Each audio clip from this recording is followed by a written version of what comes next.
Assalamu alaikum.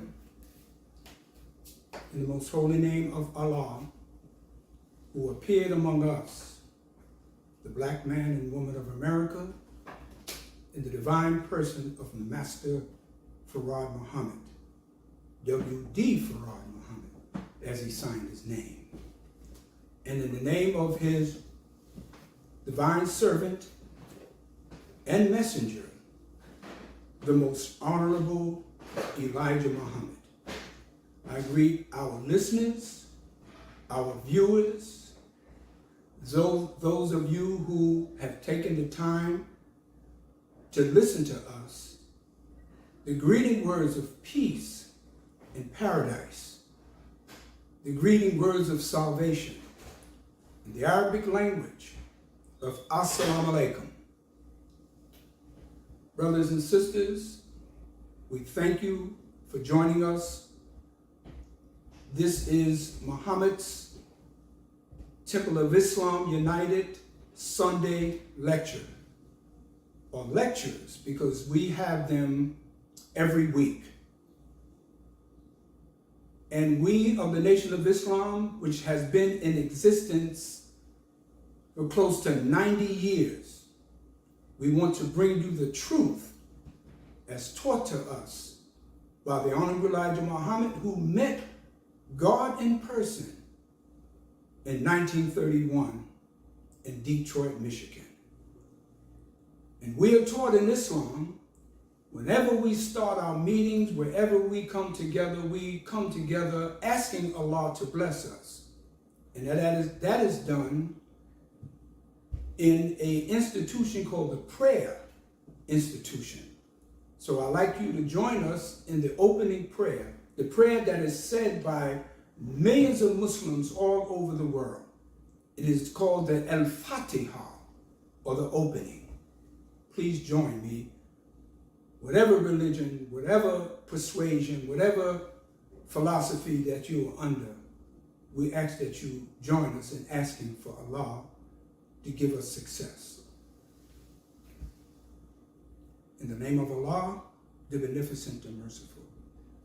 All praises are due to Allah, the Lord of the worlds, the Beneficent and Merciful Master of this day of judgment in which we now live.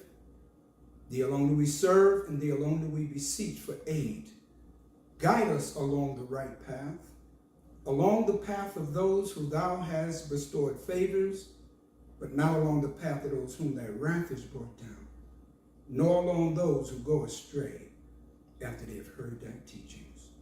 Say, He, Allah, is one God. Allah is He, who nothing is independent upon. We all depend. He neither begets not, nor is begotten, and there is none like him. And I bear witness that none deserve to be praised or worshipped besides Allah, who appeared among us in the person of Master W.D. Farad Muhammad, and in the name of his divine servant, the most honorable Elijah Muhammad. Amen. Brothers and sisters, once again, we welcome you. My name is Brother Abdul Haqq Muhammad. I'm a minister in the Nation of Islam, a position that I humbly accept. But first, I'm a brother to each and every one of you. That is the best title to hold. We have these lectures, which will probably be done, the one I'm doing this afternoon, because I'm here in New York City, born and raised in New York City. I'm still here. Allah has blessed me to be around and to be present. Today's lecture, which will probably be done in two parts because I don't believe I can do it in one lecture period. And it's better to do it that way because you get a chance to analyze it, and then I can come back and kind of expound and finish off what I said this afternoon. The title of my lecture is The Need and the Value of the Black Family. the need and the value of the black family. The black family here in America is the most important institution that we could ever have. Recently, last week, May 14th, I believe it was, they had what was called Mother's Day. And people all over America and other parts of the world celebrated Mother's Day, which is appropriate. But every day is Mother's Day, not just one day. We shouldn't wait for May 14th or all the way for a whole year to celebrate something that we should do every day. However, it is good that mothers will recognize. But mother is part of the family. A mother is part of the black family. You can't have a family without the mother. And you can't have a family without the father. Those two entities are very important for the value, the survival, and the maintenance of the black family. I want you to, brothers and sisters, to listen to me. And we're not here to, at any way, to cause you any harm, to disrespect you, regardless of who you are. We just want to give you the truth. When I was a young boy, it must have been about 10 or 11 years old. Of course, I didn't understand the value of the black family. I had in my home my mother and my father. But in school, I didn't understand a lot of things because I was taught from the time I was in the kindergarten up until elementary school and high school. I had white teachers, mostly women, white women. And I was out of control a little bit. And I got upset one day. I don't remember what it was for. But I picked up a garbage can and I threw it and almost hit the teacher. I really didn't want to hit the teacher. I was upset. I was angry. Couldn't identify why I was angry. But they got in touch with my mother. We didn't have a phone in my house, but they got in touch with her. And I was sent to family court. And I sat with a probation officer. And the probation officer asked me a series of questions. My father was in the home, but he was visible, but he wasn't really in my life. That's another story I will talk about maybe at another point in time about the experience my father had coming from the South. But one of the questions they sent me to a psychiatrist, a psychologist, not a psychiatrist, a psychologist. That's different. But one of the main questions he asked me, and I didn't understand what that had to do with me being at family court. He says, does your father take you to baseball games? Does your father take you to the movie? Does he go spend time with you or take you out? And I had to say no. But I didn't have an idea how that was relevant to why I was in family court until I got older. What he was saying, they understood. See, white people understand that it takes two in the family, the mother and the father. More so the father, if he has a son, to have a relationship with his son in the house, going to a baseball game, going just on a walk, quality time. And they understand the value of family. I didn't understand that until I came into the knowledge of myself under the leadership of the most honorable Elijah Muhammad. So this is what we are talking about. So before I get into my subject, brothers and sisters, I want you to listen to me now. In the background, I'm not going to let y'all get away. In the background is a poster framed, and it says, How to Eat to Live, from God in Person, Master Farad Muhammad, by Elijah Muhammad, the messenger of Allah. He gave us a dietary law. See, we cannot live in America and we cannot be successful. We cannot be in the struggle for the liberation of our people unless we are healthy.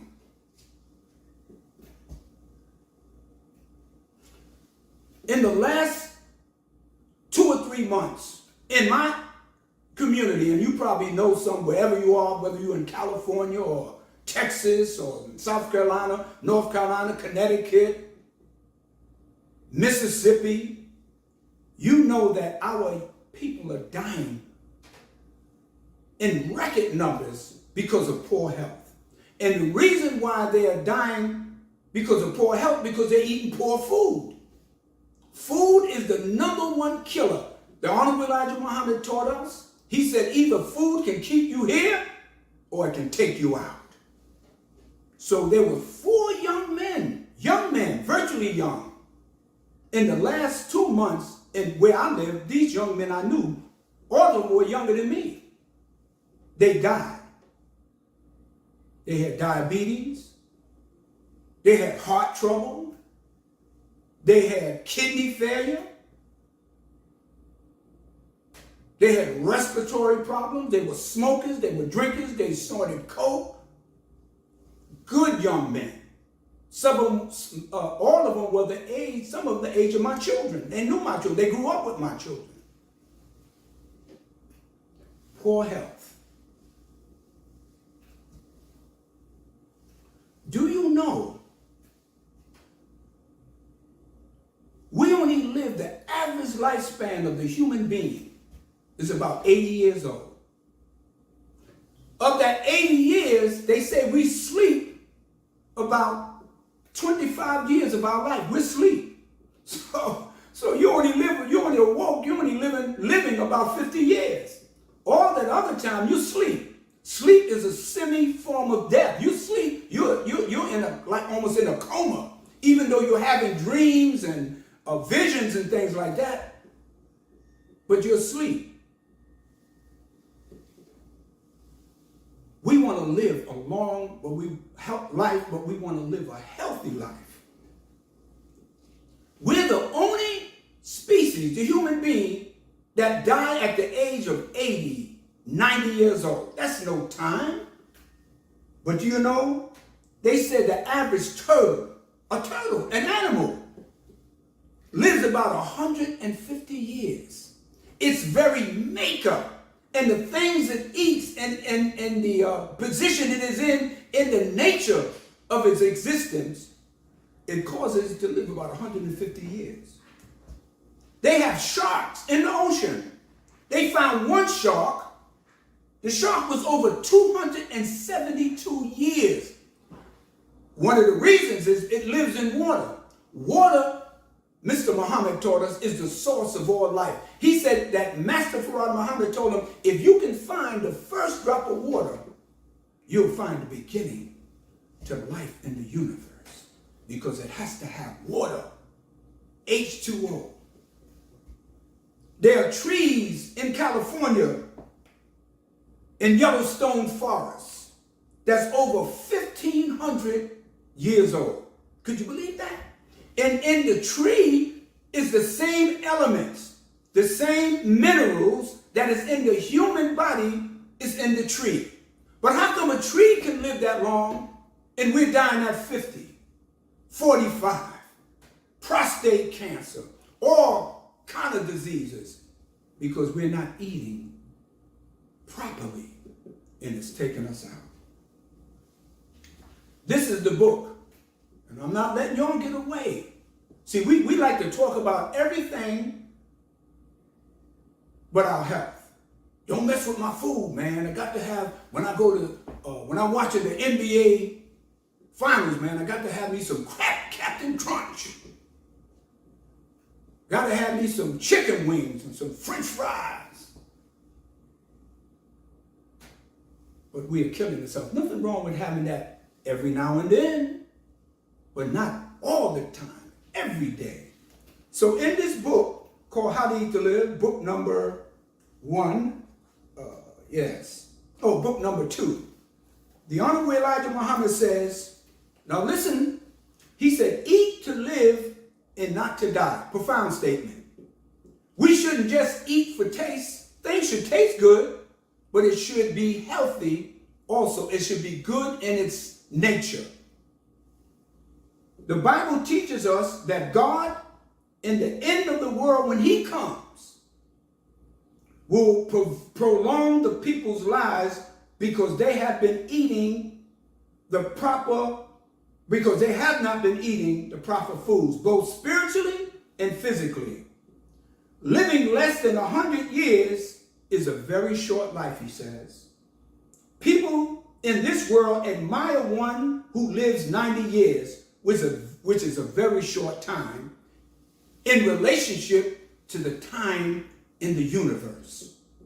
Because the way they live, they eat and drink the wrong foods, they are surprised to see a person over 70 years. Stop it, brothers and sisters. You can enjoy the good things in life, but eat more fruits, eat more vegetables.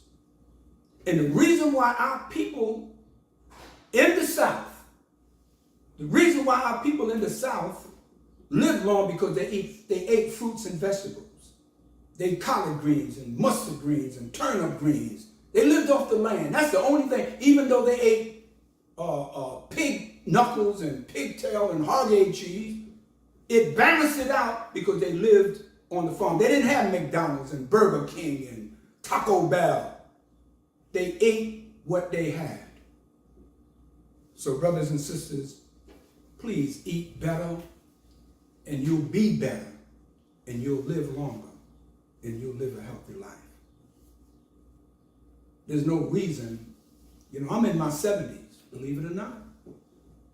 And I know young men and women that I had as little girls in my neighborhood. They look like they're my father. They look older than me. All praises due to Allah for the Honorable Elijah Muhammad for teaching us. All right. The need and the value of the black family.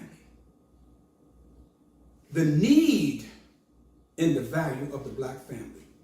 Well, how come, Brother Muhammad, you're not talking about the other families? We must be concerned with the perpetuation, with the longevity, with the survival of the black family. This belongs to us. And the other people, we cannot determine what they do. In the insect world, it is the nature of the insects, the species, to perpetuate their life so they can live and survive. That is the nature in which they were created or made. What is a family? According to the dictionary, a group of 2 or more persons related either by birth, blood, marriage, or adoption who share the same heritage, cultural, language, and history. A mother, a father, and the children. There are many other groups that look different from us, that are different, that have different lifestyles, but we are concerned with the black family. I hope you'll understand what I'm saying so far. We were brought here, black people, the black man and woman that's here in America, the ones you find in the South, in Mississippi and Alabama and Georgia, and we are up here now, but we were brought here. The Honorable Elijah Muhammad taught us that God taught him in 1555. Some of the historians say 1619. But there was 64 years that is missing in the history of our sojourn here in America.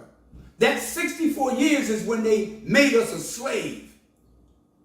They broke us like you break a horse, like you break animals and you take them and you make them the way you want them. They did that for 64 years. It was done, Mr. Muhammad taught us, in the Caribbean. and they had slave camps set up. And they would tell the slave, you obey us. Don't you look in our eyes. You have no rights. They would say all these kind of things. They were making a slave. Because slaves are not born. People make people slaves. And some of y'all know, y'all grew up in New York or Chicago. You'll have your little cliques and gangs. Y'all would make people do what you want to do. Come here. I want you to buy me lunch this afternoon. Or I'm going to kick your, man, I'll wait for me after school. You were making a slave. You were a bully. Okay? That's what white people, they were bullies. So we've been here close to 468 years. In fact, approximately that time. The Honorable Elijah Muhammad teaches us. He said the greatest crime that was committed against the black man and woman was they took our language. We had to speak the language of the white man. You can't even, your language, even though we speak English, you can't even think outside of English.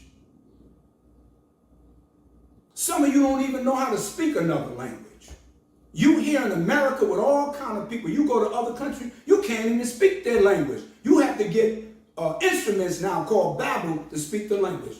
You around Spanish-speaking people, you don't even know one Spanish word other than a curse word.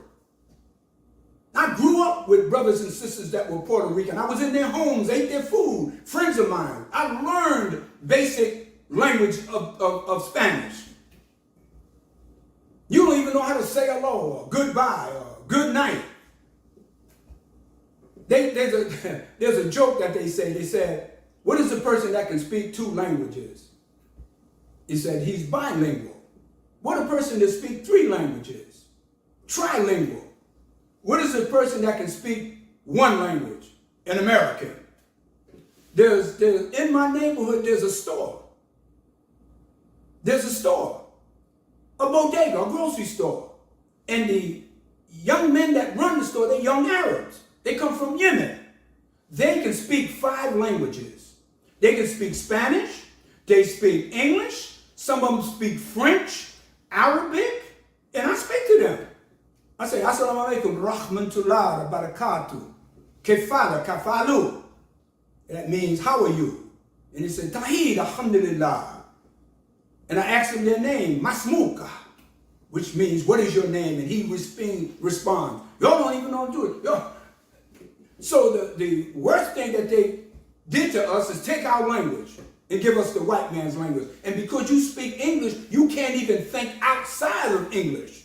It's a slave language. That's why other people can come here from another country. You notice they can pick up languages right quick because the English language is flat. It has no like substance to it. But another people can come here and learn it immediately. They took our language. They took our culture. When you take a person's culture, that's their, what makes them, the music, the sound, the traditions. They took that from us. They took our God, told us to worship their God. Told us our God was in the sky, he was white. Told us that we wouldn't see that God until we went to heaven, died and went to heaven. And that's when we would get all our luxury and all kind of beautiful things and get wings.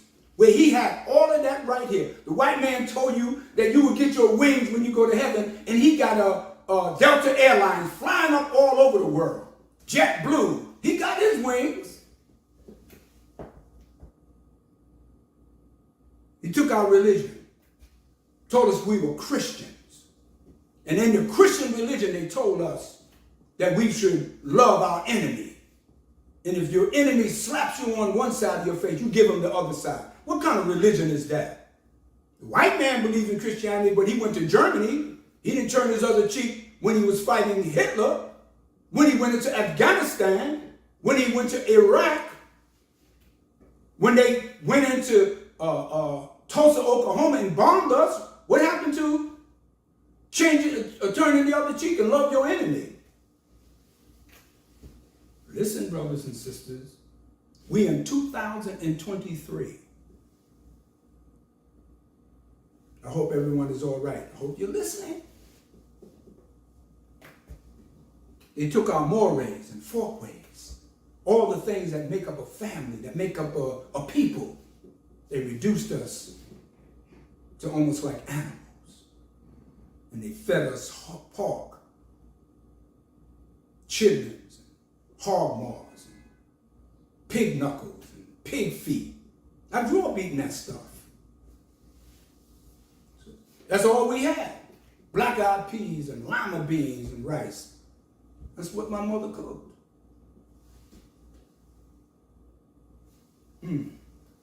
All praises due to Allah. And when they had in slavery, they sold us up the river. They broke the family. They took the mother and sold her up in Virginia. Took the children. They went down somewhere in Georgia. Then they took the father who had a connection with his wife and children. And one day they said, well, Sam, get your clothes. You're going down to Mississippi. And he never, ever saw his family again. Now, right now, on June 19th, they're going to be celebrating Juneteenth.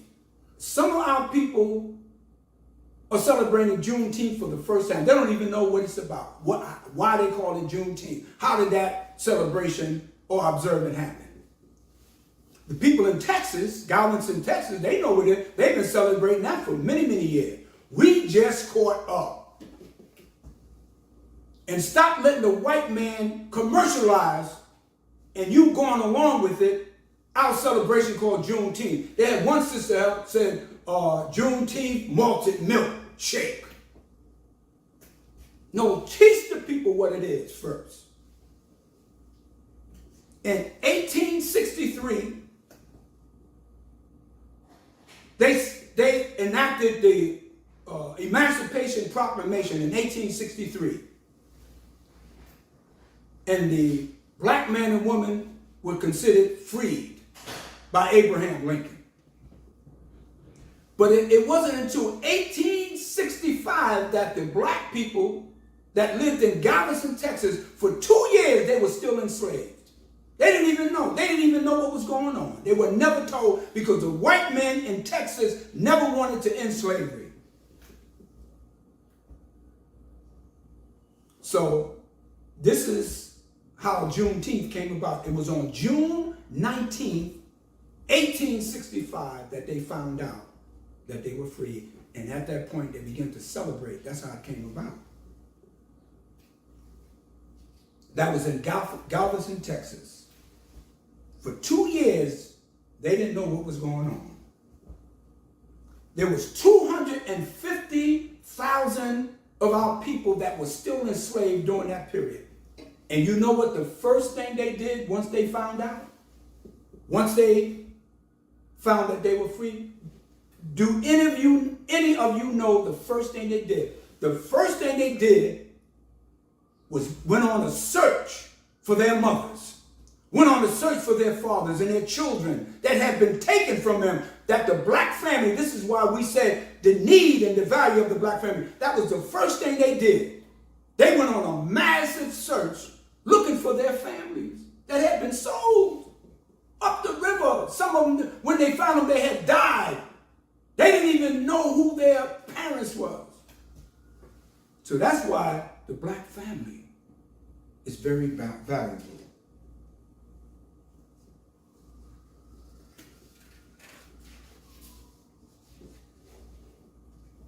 I hope everyone is all right so far and you're listening. The need and the value of the black family. We don't condemn any other people. We don't say that they are wrong for their need and their representation of their family and their culture and their language and their religious. That's for them. But it's important for us because no other people have experienced, and I know there's been prosecution and slavery and indentured enslavement and indentured service all over the world since the beginning of time that we know. But no other people have experienced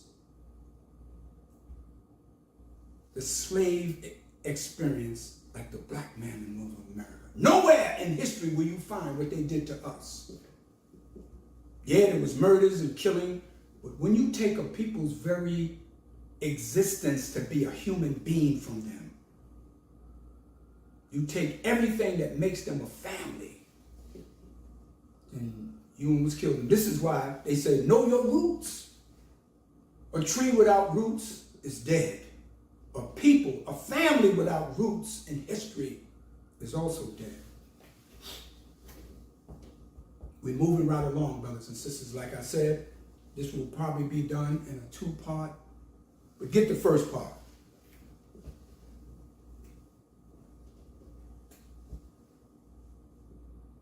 Because of what they did, it left us so disconnected. The family is so important. It is the vehicle, it is the unit that connects us with ourselves. It is the vehicle, it is the unit that connects us to God himself. Because God is the author. God is the creator. God is the mechanism by which life comes into existence. And if you cut us off from that, then you are literally destroying us. This is why in the black community, even though we go to church, we are some of the most religious people. But after we come out of that church, we want to hurt each other. There was a man, a social scientist, became a senator by the name of Daniel Patrick Moynihan. He wrote a document talking about the black family in America. He said the black family was disorganized, dysfunctional. And to a certain degree, he was right, but that wasn't because we were that, because that's who we were, but that was designed to make us that way. See, once we were here in America, they never wanted us to come to life. They wanted a perpetual slave. Perpetual means continuous. That's how they wanted it. They never wanted us to come to light and be free men and women and be a functional family.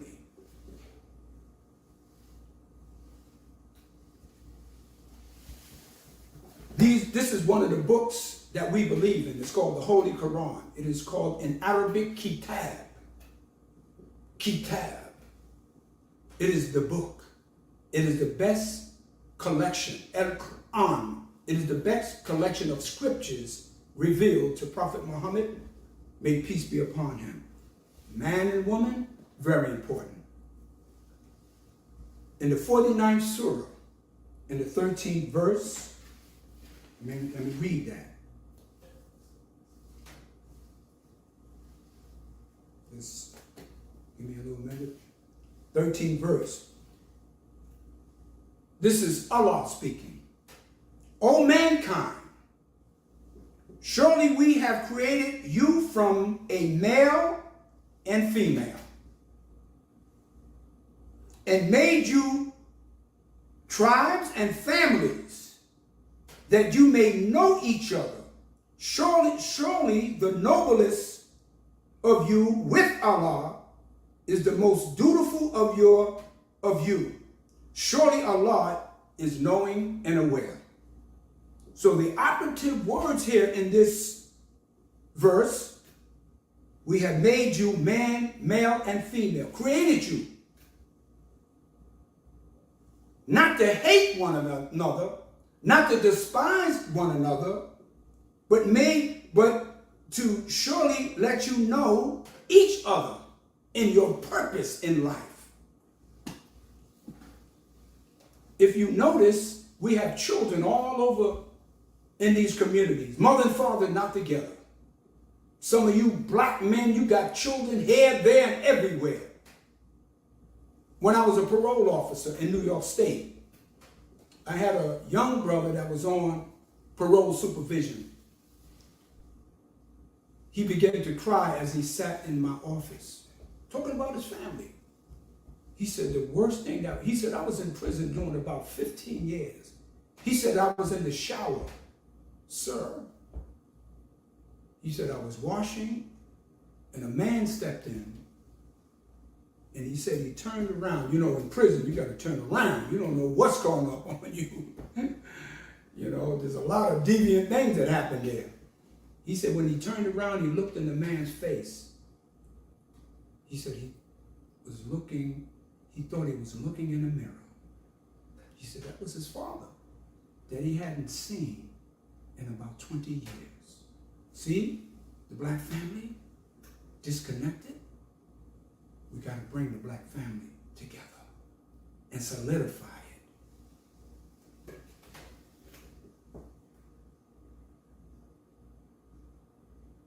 In the enslavement here that we experienced, it tore the black family apart. Not completely. But the Honorable Elijah Muhammad said, he said, Allah, God, did not forsake us. He heard our mourning, our cries, our wails from the deepness of our eyes. They said, James Baldwin said, when he met the Honorable Elijah Muhammad, he said he went to his house and he seen that he was walking in a royal presence. He said the Honorable Elijah Muhammad came into the room and looked like something came in with him that was scarce and sacred.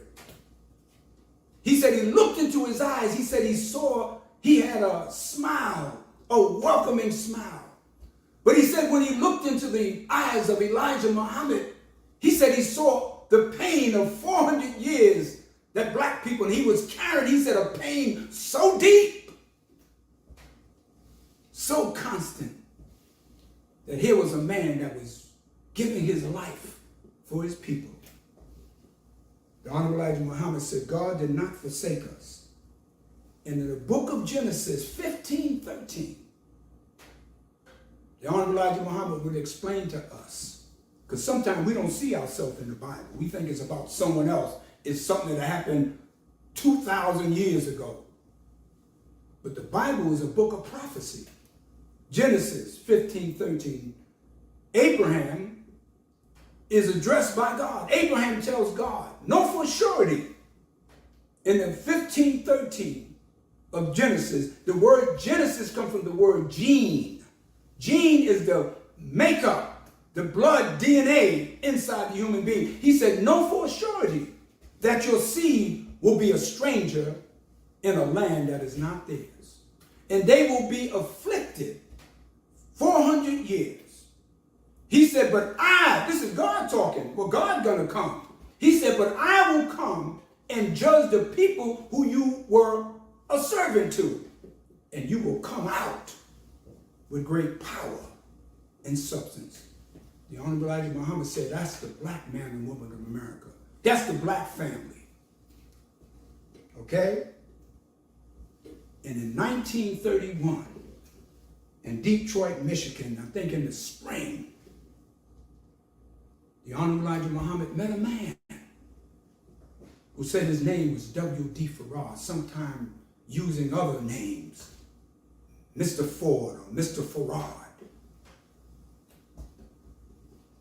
The Honorable Elijah Muhammad recognized that he was God in person because the Honorable Elijah Muhammad, as a young boy, listened to his father, who was a preacher, Baptist preacher. And he heard all the scriptures from Revelation, from Genesis to Revelation, from Matthew, Luke, and John. And when this man, W.D. Farrar, began to speak, it came alive in Elijah. He said, I know who you are. He said, you are the one that the world has been looking for the last 2,000 years. And here I am, I met you. And he didn't accept, he accepted what Mr. Muhammad, what W.D. Farrar gave him, and it was the religion of Islam. The religion of freedom, justice, and equality that we were deprived as a people. He said, Master Farad Muhammad, this man who signed his name W.D. Farad,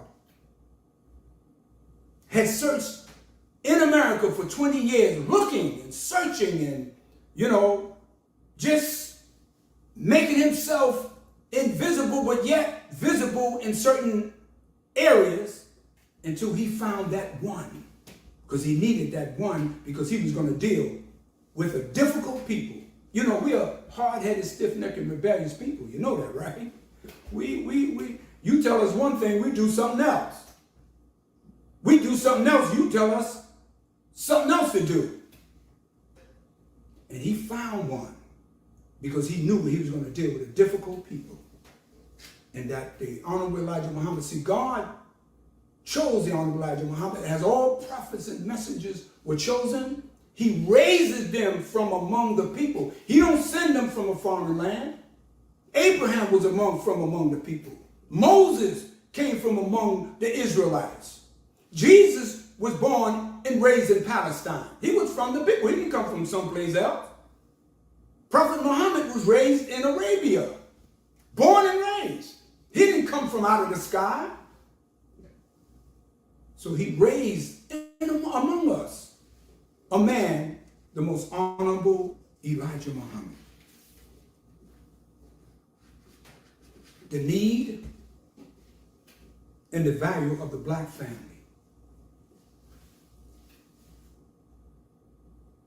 During our time of enslavement,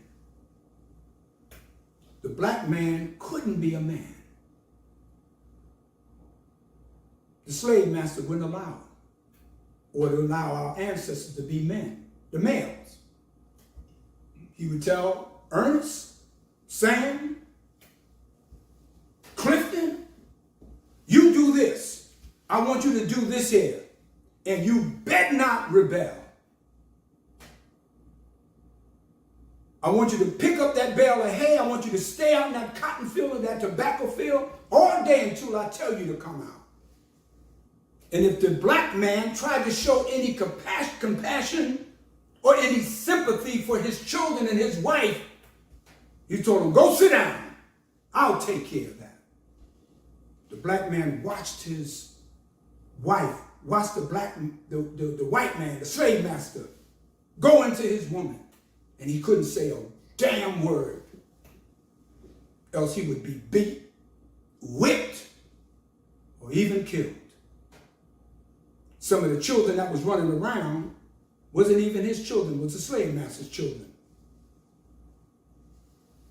My great-grandfather, Alfonso Brooks, my mother would tell me about him. His father was a white man. And he had half white brothers and sisters that he would see, but they wouldn't let him play with them. He couldn't talk to them. He was down in the field. And my mother said when he would get drunk,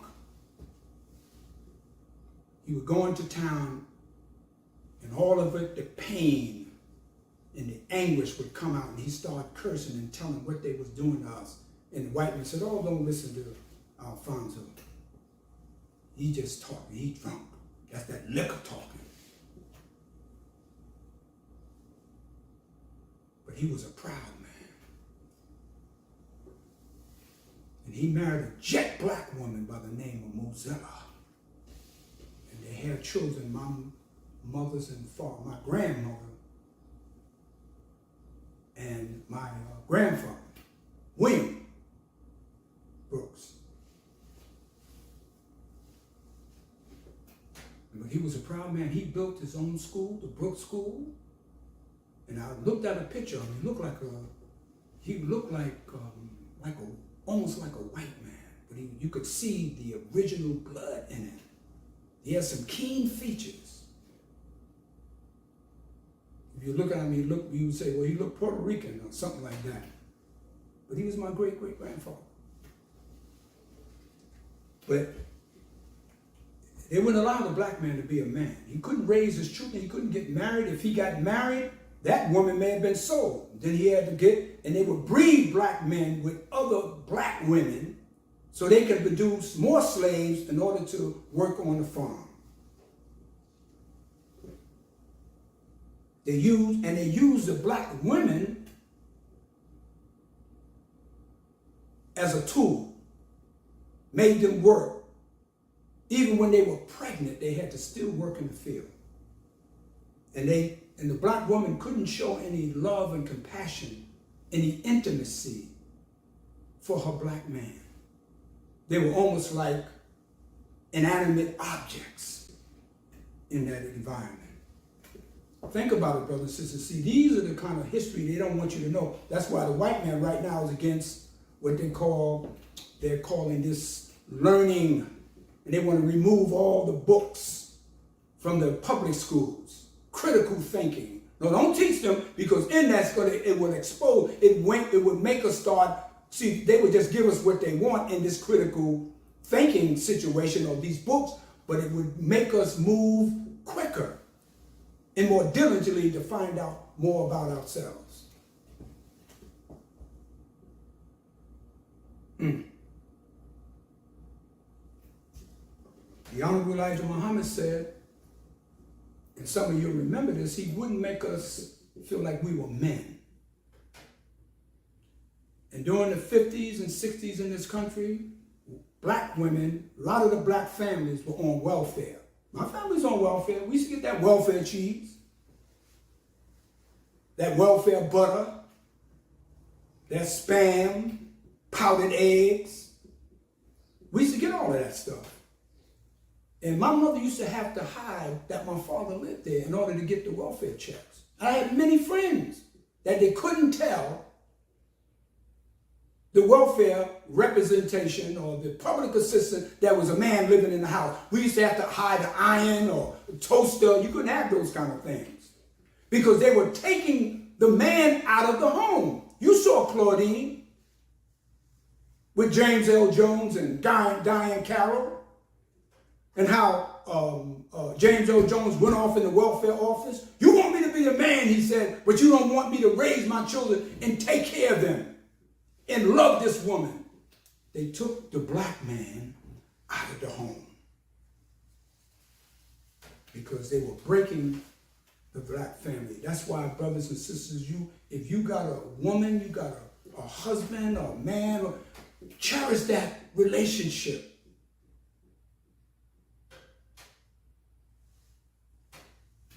I remember I went to visit the principal of a local school here, and she invited me in because she said, Sister Salima Marbury, Stephon Marbury's brother's wife. Stephon Marbury, the basketball player from this neighborhood that I grew up. And she's the principal of a local school, and she invited me in. They call me Brother Ron. She said, I want to show you something. She showed me a picture that one of the students, he must have been about 7 or 8 years old. He drew a picture of his pregnant mother. Kind of wasn't well drawn, but he had a gun pointed at the stomach of his pregnant mother. I said, oh my God. She said, Brother Ron, when I saw that, I just broke down. And she said, what is this? I said, what it is, he probably has a lot of brothers and sisters, and a new birth, a new child is coming in. Now he's feeling that he's going to be displaced. He probably seen some of his brothers and sisters were probably from different men. And now this family is growing, he's going to feel out of place. And rather than feel that way, he would kill that child. That's what he's feeling inside. See how the family's being broken down? I said, that young man needs some counseling. She said, yes, we're trying to get him that. Yes. The need and the value of the black family.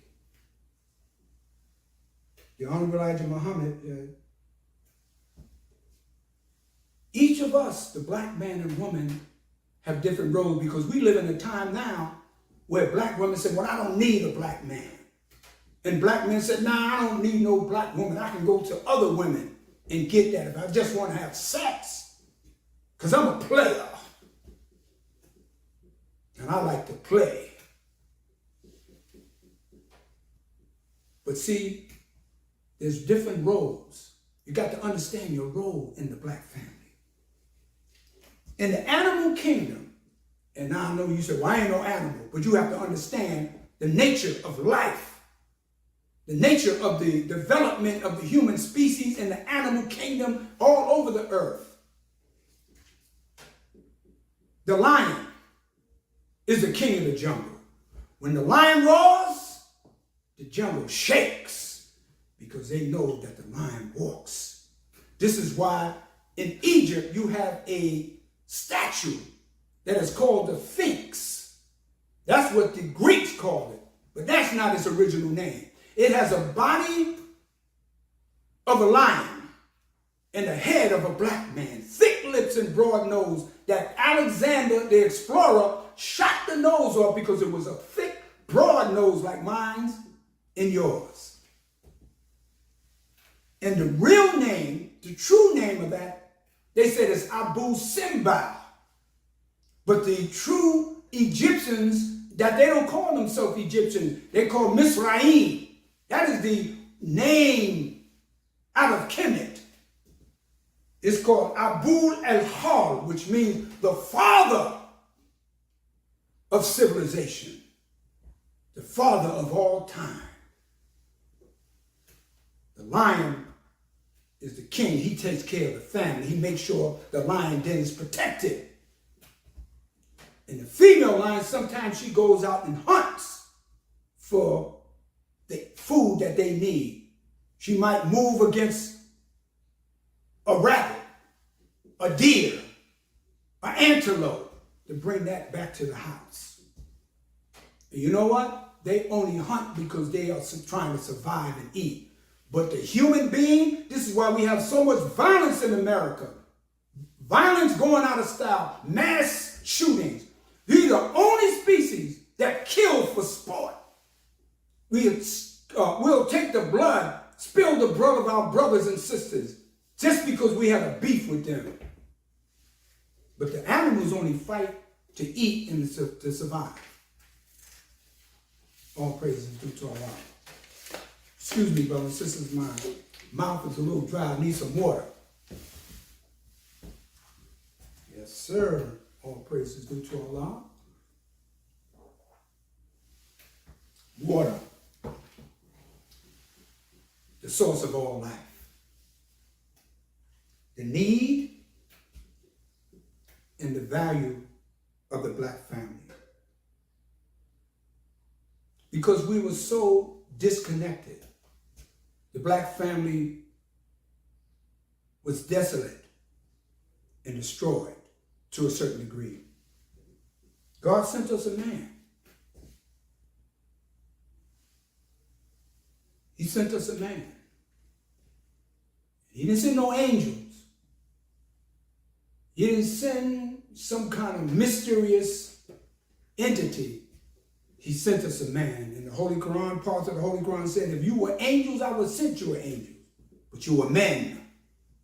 So I sent you a man. And in the Holy Quran, the 12th chapter, the 109th verse, it says, and we sent not before thee any but men. We didn't send anything but a man, but men to teach other men how to be men. From the people of the towns to whom we sent revelation. Because you need a revelation. You need something to be revealed to you so we can do better. You know better, you will do better. The black man and woman whose family has been destroyed.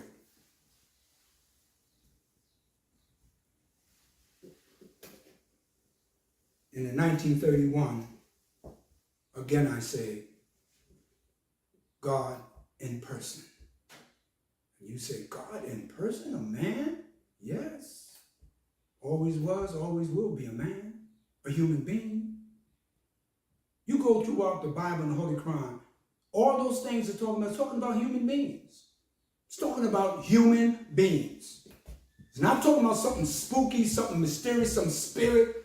It's talking about human beings.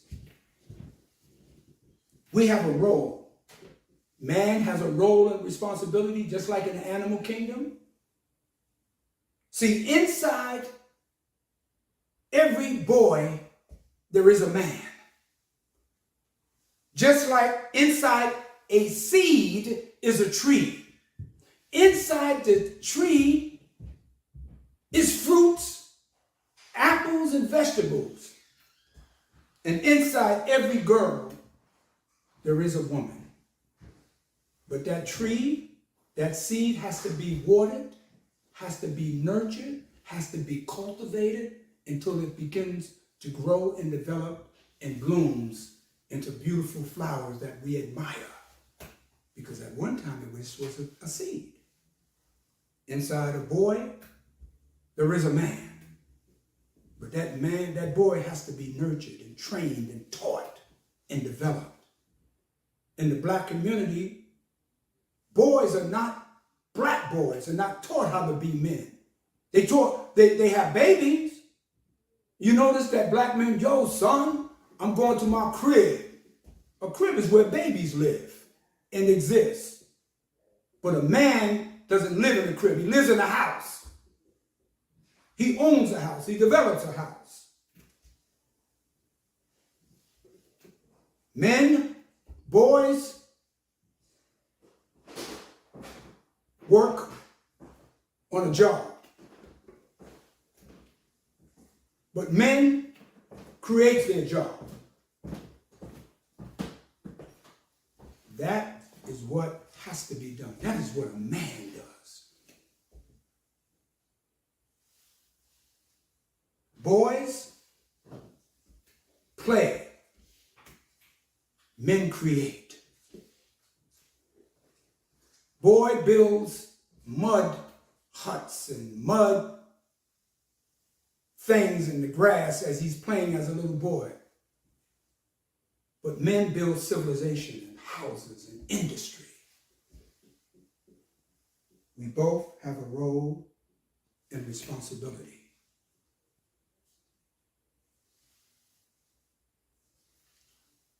As I near this part of my presentation, brothers and sisters, until we do part 2, which will be next week, I just wanted to say this here.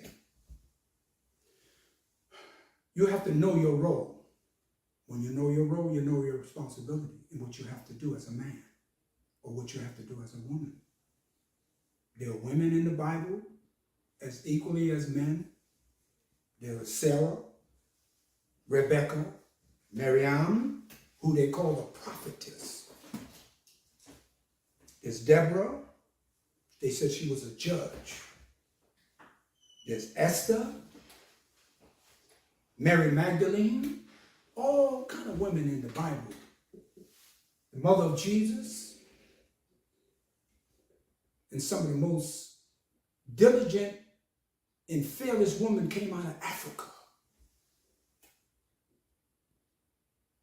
They were warriors that were with their men as they ran the Europeans into the sea at some point in time. But you have to know your role and responsibility. The black family is a need for that. There's a value to it that we all have to understand. So as I come to the point of the conclusion of this part of the need for the black family and the value of the black family, I want you to tune in next week, brothers and sisters, so you can get the next part and know what we have to do, what your role is, what your responsibility is as it relates to the black family. Okay? So at this time, I'm going to close out this part. But I want to say that, believe, brothers and sisters, that We are not forsaken. Even though it may seem so wretched now, people are confused. There's death all around us. It seems that we just can't get together, even though there's a lot of great things that are happening in the Black community. But we are nowhere near to be free, because we just don't want to be free. We want to be free indeed, that we experience freedom, justice, and equality. And that has to come from the knowledge of God that is necessary for us to survive. So at this time, brothers and sisters, we're going to close until next week. And don't forget to tune in now, because you got to hear what your role, what your responsibility is. Because you may think you know what it is, and maybe you do. But we want to add to it, okay? And, you know, we just had Mother's Day, and I think I was talking about that. I missed that point. You notice they'll come all out for the mothers. Mothers get flowers and candy and all kind of perfumes and jewelry, which is beautiful. You got to recognize mother. She plays a very important role. I love my mother. She's passed, but she was a wonderful woman. She came from the South. She used to pick cotton. She told me she didn't have any shoes to wear. And her blood, the blood from picking the cotton, because the cotton branches had thorns, and she would be bleeding, and it'd be so hot. And she said she didn't want to do that anymore. So when she was 15 years old, she left North Carolina, came to New York, Harlem. But she was a wonderful woman. But all she knew, and my mother taught me how to read before I even went to school. I was reading at 4 years old. Because she taught me how to read, because her mother taught her how to read, and her mother's mother taught them, because they valued how to read, education. But if you notice that the mothers got everything, you notice when Father's Day comes, the celebration ain't that big. It ain't that great. Some fathers don't get nothing. My children, praises be to Allah, give me things and recognize me, because I've always, since the time I was a young man, because I came in the nation as a very young man, I was a teenager. And if you look out, they don't care about the father. Nah, I ain't giving that nigga nothing. I don't even know him. The celebration ain't that big. You know why? Tune in next week and I'll tell you why they don't recognize fathers like they do mothers. Thank you. As I came to you, I will close at this point, and I'll close in a short prayer, a prayer that I always say, and this is a prayer for the Black family. So follow me silently, brothers and sisters, in the closing prayer. In the name of Allah, the Beneficent, the Merciful. All praises is due to Allah, the Lord of the worlds, who came to us, the Black man and woman of America, in the divine person of Master W.D. Farad Muhammad. We thank him for raising up in our midst a leader, a teacher, and a guide, the most honorable Elijah Muhammad.